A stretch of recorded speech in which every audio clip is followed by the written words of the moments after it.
이 시 역시 성전에 올라가는 노래, 성전에 올라가면서 자신들의 생을 돌아다보고 그것이 하나님의 은혜인 줄 알고, 그리고 더 큰 은혜를 바라보면서 하나님 앞에 나아갈 때 부르는 노래라.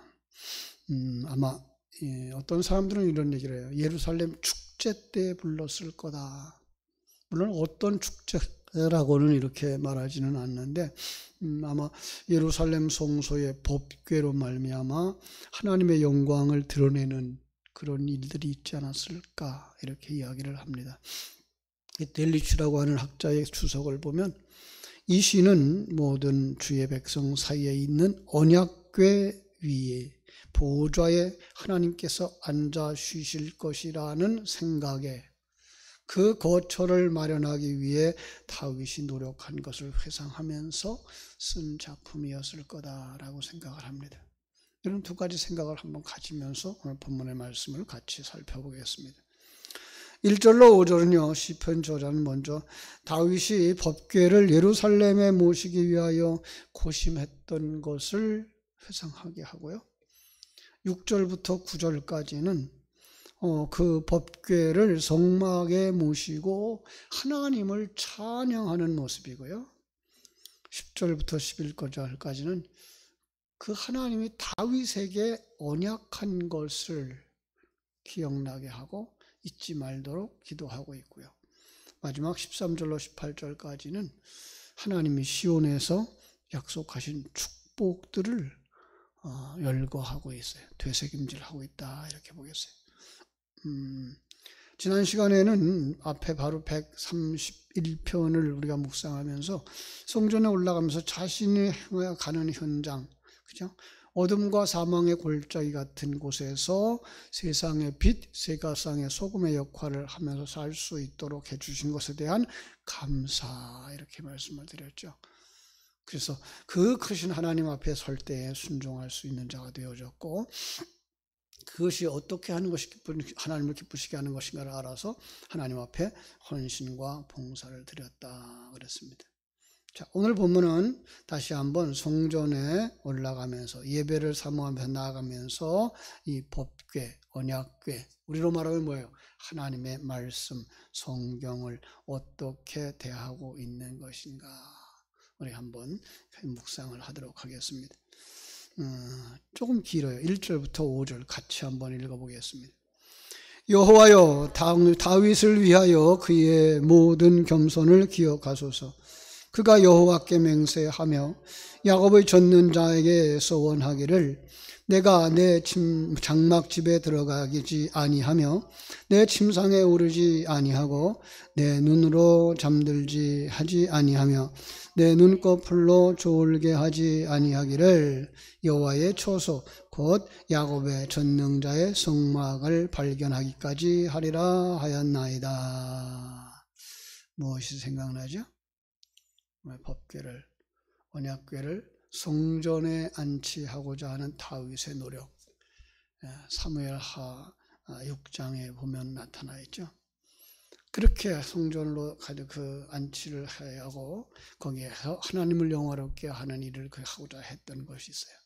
그 내용이 뭐예요? 1절에서 하나님 앞에 살아온 그의 삶의 자세, 그는 겸손했다, 그죠?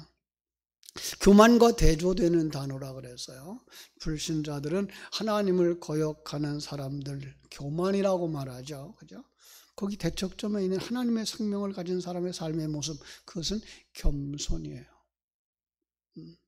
겸손은 비굴하거나 이렇게 작아지는 모습이 아니라 하나님이 나를 세운 그 자리에서 하나님 자녀답게 살아가는 것, 그게 겸손이에요. 당당함일 수 있어요. 그러나 교만하지 않는 거예요. 겸손인 거죠, 그죠? 다윗은 그런 면에서 겸손한 자였고요, 그의 모습은 하늘의 생명을 가진 자, 성도들의 삶에 앞장서 있는 모범이기도 한 거죠. 그런 내용을 누가 알아요? 그의 삶을 누가 알아요? 여러분의 삶을 누가 아신다? 하나님이 아신다, 그죠? 하나님이 기억하신 바 된 것이죠. 기억하신 바 된 것이라는 말씀을 떠올릴 때 문득 떠오르는 한 사람이 있었어요. 사도행전 10장에 나오는 고넬료죠. 하나님의 사자가 고넬료를 찾아와서 말하죠. 고넬료야, 내 기도와 내 구제가 하나님 앞에 상달되고 기억한 바가 되었단다. 여러분, 여러분들이 이 새벽을 깨우는 기도, 그죠? 하나님 앞에 상달되고 하나님이 기억한 바 되기를 주님의 이름으로 축원합니다. 정말 복 있는 사람들이에요. 기도의 자리에서 정말 하나님의 나라를 되새김질할 수 있고요. 교회를 되새김질할 수 있고요. 자기 자신을 되새김질할 수 있다고 하는 것, 이것보다 더 복 있는 사람은 없습니다. 세상이 얼마나 바쁘게 살아가는지 몰라요. 요즘들은 옛날에는 10년이면 강산이 변한다 그러는데 이전에는 해마다 변하는 것 같고요. 그냥 달달이 변하는 것 같아요. 우스갯소리로 쌍둥이가 앞에 나오고 뒤에 나오고 세대 차이 느끼는 시대가 됐다 그래요. 그렇게 빠르게 변화하는 시대 속에서 우리는 뭘 바라본다? 하나님을 바라본다.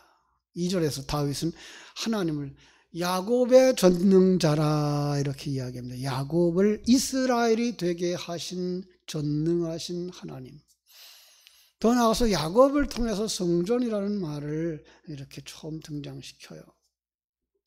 돌배 베고 자다가 깨어나서 그가 고백했던 그 기도 속에 이것이 하나님의 성전이로다 이렇게 이야기하죠. 하나님이 여기도 계시거늘. 그리고 돌기둥을 세우고 성전의 기초를 삼는 바로 그 모습을 우리가 볼 수가 있습니다. 그 앞에 살았던 다윗은, 그죠? 다윗은 어떤 사람이에요? 성전이 세워질 때 내 장막집에 들어가지 아니하고 내 침상에 오르지 아니하였다. 3절 4절이에요. 성전이 세워질 때까지, 언약궤가 성전으로 다시 들어올 때까지 그는 침상에 오르지도 아니했고 자기 집에 들어가지도 아니했다. 얼마나 간절함이 있었으면, 얼마나 하나님 앞에 참 죄송함이 있었으면 그렇게 살았을까. 자, 아모스 6장 4절 표현은요, 나의 약속이 이루어지기까지 결코 안식하지 말라 하신 말씀을 아마 반응했던 것 같아요. 언제까지라고요? 여호와의 처소 곧 야곱의 전능자의 성막을 발견하기까지. 여기 성막, 이 말은 슈카노트라는 단어인데요, 처소, 머무는 곳이라는 뜻이에요. 누가? 하나님이. 여러분, 하나님이 머무는 곳, 하나님이 안 계신 곳 있나요? 아니요, 있어요.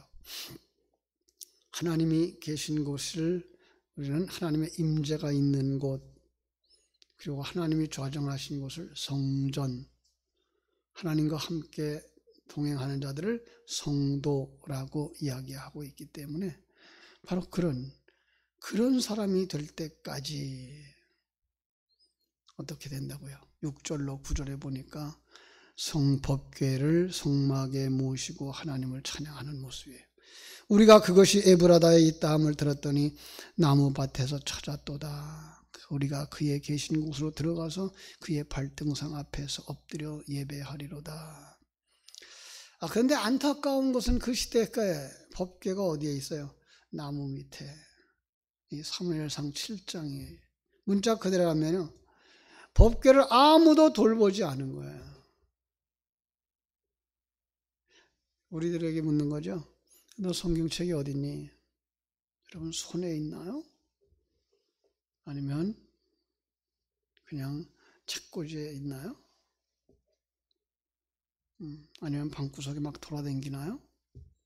그래서 성경을 교회에 오려고 그러면 꺼내서 어떻게 돼요? 뭐 이렇게 툭툭 쳐서 먼지 털어버려야 되는 그런 상황은 아닌가요? 방치되어져 있는 거예요. 근데 방치되어진 게 얼마나 오래되었으면 나무 숲을 속에 들어가 버린 거죠. 나무들이 다 덮어버린 거예요. 요즘 산에 나무들이 얼마나 잘 자랐는지 산속에 들어가면 길이 없어요. 나무길이 엉켜가지고. 근데 그 속에다가 지금 뭐가 있어요? 언약궤가 있는 거예요. 그런데 감사하게도 그들은 거기를 찾아갔어요. 우리가 그의 계신 곳으로 들어가서 그의 발등상 앞에서 엎드려 예배하리로다. 그러면서 하나님 앞에 이렇게 말합니다. 여호와여 일어나사 주의 권능의 괴와 함께 평안한 곳으로 들어가소서. 여호와여 일어나소서. 법궤를 들어 올렸을 때 제사장들이 이같이 외쳤던 것을 민수기 10장 35절에 기록하고 있습니다. 법궤, 하나님의 임재를 상징하고 하나님의 능력을 상징하고 하나님의 통치를 상징하는 거예요. 그래서 나와 우리 공동체에 임재하셔서 다스려 주기를 간구하는 거예요. 그러니까 성경을 우리가 오랜만에 폈든지 늘 펴든지 성경 말씀을 펴면서 뭘 생각할 수 있어요? 하나님 내게 오셔서 나를 통치해 주세요. 나와 함께 하여 주세요. 나를 인도해 주세요. 그 고백인 거예요. 우리 성도들의 기도와 같은 것이죠. 그 앞에 백성들이 섰습니다. 9절. 주의 제사장들의 의의 옷을 입고 주의 성도들은 즐거이 외칠지어다. 의의 옷을 입었다. 이 표현도 제사장이 의로움을 암시하는 표현일 수 있고요. 더 나아가서 예수님의 예표라는 것 기억하실 수 있죠. 예수님만 의로우신 분이에요. 예수님만 의의 옷을 입을 수 있는 분이에요. 우리는 다 불의한 자들이었던 거죠. 그래서 주님께서 십자가 위에서 옷을 벗어서 우리에게 던져주시는 거예요. 우리에게 받아서 입으라고. 우리가 그 의의를 덧입은 자로서 하나님 앞에 나아갈 수 있게 될 때 우리는 어떻게 돼요? 우리는 즐겁게 찬양을 할 수가 있는 거죠. 그죠? 한 걸음 더 나아가서 10절부터 12절 기도합니다. 다윗에게 언약한 것, 약속한 것 잊지 말아 달라고. 주의 종 다윗을 위하여 주의 기름 부음 받은 자의 얼굴을 외면하지 마옵소서. 여러분 이거 조금 문장이 우리가 이해하기가 어려워요. 주의 종 다윗을 위하여 주의 기름 부음 받은 자의 얼굴을. 똑같은 사람일까요? 다른 사람일까요? 기름 부음 받은 자, 뒤에 나오는 기름 부음 받은 자는 다윗은 아닐 거예요. 그렇죠? 그럼 우리는 다윗이 기름 부음 받은 자 솔로몬을 외면하지 마시기를 기도하는 것. 아니요. 조금 더 쉬운 예를 가자면 예수님이 기름 부음 받은 성도들을 위한 기도, 이렇게 하면 이해가 쉽죠. 그죠? 하나님은 그 다윗과 백성들에게 주신 약속을 그릇으로 사용하면서 예수님과 그 예수님의 품속에 있는 성도들, 그들을 뭐라 그래요? 기름 부음 받은 자들, 성령 받은 자들, 거듭난 자들, 하나님의 자녀들. 그죠? 우린 그럼 어디에 있던 거예요, 지금? 하나님의 품 안에. 예수님의 품 안에. 그래서 이렇게 기도하는 거예요. 여호와께서 다윗에게 성실히 맹세하셨으니 변하지 아니하실지라. 이르시기를 네 몸의 소생을 네 왕 위에 둘지라. 여호와께서 다윗에게 성실하게 맹세하셔요. 우리 하나님은 신실하신 하나님이라고 그러죠. 변하지 않는 하나님. 그죠? 확실하죠. 1차적인 약속은 성자 하나님과 천상에서 맺은 약속이에요. 근데 그 2차적인 약속은 그 언약 가운데 들어있는 성도들을 향한 약속인 거죠. 그 약속이 뭐예요? 내 몸의 소생을 내 왕 위에 둘지라. 아들을 낳게 하는데요. 그 아들이 다 왕이라는 거예요. 이걸 천상의 우리의 모습이라고 보실 수 있나요? 우리는 다 아들로 태어나고요. 우리는 다 왕으로 태어나요. 우리의 신분인 거예요. 여러분 예수님의 삼직이라고 있죠. 왕직, 제사장, 선지자. 이건 누구의 것이에요? 성도들의 것이에요. 성도들의 모범이셔요. 성도들이 그래서 뭐예요? 왕 같은 제사장이라고 그러잖아요. 왕인 거예요. 제사장인 거예요. 선지자의 역할도 하셔야 되는 거예요. 그래서 그것을 누가 받아요? 지금 다윗이 받고 다윗이 그 자손들에게 복을 주고 있고 그걸 우리가 받는 거죠. 그렇죠? 그래서 12절 이렇게 말하는 거예요. 내 자손이 내 언약과 그들에게 교훈하는 내 증거를 지킬지라. 그래서 그들의 후손도 영원히 네 왕위에 있으리라. 그래서 이제 약속된 축복을 되새김질합니다. 마지막 부분 13절로 18절 여호와께서 시온을 택하시고 자기 거처를 삼고자 하여 이르시기를 이는 내가 영원히 줄 것이라 내가 거기 거주할 것은 이를 원하였음이로다. 내가 이 성에 식료품에 풍족히 복을 주고 떡으로 빈민을 만족하게 하리로다. 내가 그 제사장들에게 구원의 옷 입히리니 성도들은 즐거이 외칠리로다. 내가 거기서 다윗에게 뿔이 나게 할 것이라. 내가 내 기름 부음 받은 자를 위하여 등을 준비하였도다. 내가 그의 원수에게는 수치를 옷 입히고 그에게는 왕관이 빛나게 하리라 하였도다. 어떤 단어들이 눈에 들어와요? 영원히 쉴 곳, 양식을 주신대요. 구원의 옷을 입힌대요. 등을 준비하여 주신대요. 옷을 입혀주시고요. 왕관이 빛나게 하신대요. 누구에게? 시온에게, 구원받은 자들에게. 시온은 하나님의 택하신 백성이에요. 하나님의 택하신 곳이에요. 하나님의 통치가 일어나는 곳이에요. 그것을 거처로 삼고 영원히 쉬시러 오시는 거예요. 예수님은 어디 계세요? 내 안에. 영원히 거하시려고 들어오시는 거예요. 그죠? 그게 임마누엘이고 그게 하나됨이고 그들에게 양식을 주신대요. 진리와 생명의 양식을. 그걸 풍족하게. 있는 자는 받아서 더 풍족하게 되는 거죠. 그 말씀 사모하는 자들은 말씀의 맛을 아는 사람들이고 말씀의 맛을 아는 사람들은 더 간절히 사모할 수밖에 없고 그들은 풍족하게 영적인 양식을 그리면서 천국을 누리면서 살아갈 수 있게 되는 거죠. 그들에게 옷을 입혀주셔요. 첫째는 대제사장 되신 예수님에게, 마지막에 가면 그것을 성도들에게 입혀주시죠. 그들은 모두 다 등을 준비한 자들이고 그들은 다 왕관을 쓴 자들이라는 거예요. 바로 여러분들이에요. 어디서 이걸 볼 수 있어야 돼요? 성경 속에서. 그리고 어디서 볼 수 있어야 돼요? 천상에서 이루어질 것을 내다보면서 소망 가운데 살아가는, 매일매일을 힘차게 살아가는 하나님의 자녀들. 아, 나는 이런 사람이구나. 이렇게 복받은 사람이구나. 이제 이렇게 완성되겠구나. 소망하면서 그것을 소원으로 삼고 깊은 기도 속에서 평강을 누리고 감사와 감격이 있는 삶을 살아내는 복 있는 성도들 되시기를 주님의 이름으로 축원합니다. 기도하겠습니다. 아버지, 우리 하나님 크신 은혜와 사랑을 감사하고 감사합니다.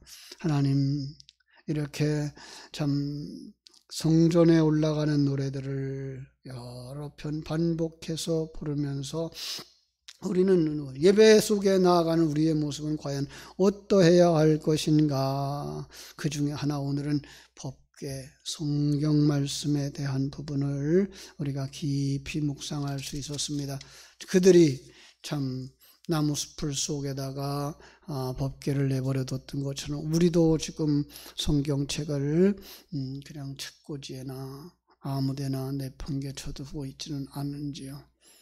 그 소중했던 성경, 우리 선배들은, 우리 믿음의 조상들은 한 권의 성경을 가지기 위해서 얼마나 많은 노력을 했었는지, 그렇게 아끼고 또 읽고 또 읽고 암송하면서 살아왔던 그 성경, 오늘날 성도들이 믿음이 좋다고 말하고 신앙생활을 오래 했다고 말하지만 그렇게 깊이 말씀을 따라가고 말씀을 사모하는 사람들을 찾아보기 쉽지 않은 이런 시대 속에서 다시 한번 하나님 우리에게 주신 이 말씀, 그 말씀 속에 담아주신 귀한 축복, 그리고 그 말씀 속에 담아주신 약속들 되새김질할 수 있는 영의 능력이 있는 성도들 되게 하여 주시옵소서. 사람의 힘으로만 되지 않습니다. 성령을 부어 주셔야 되겠습니다.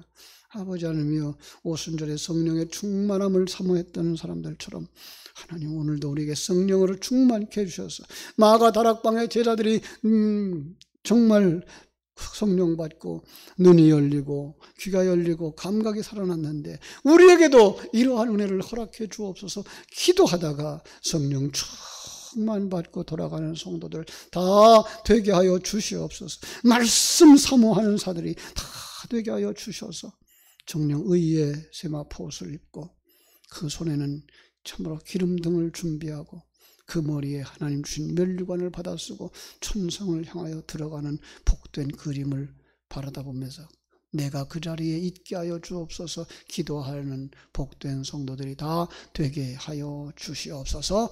예수님의 이름으로 기도하옵나이다. 아멘.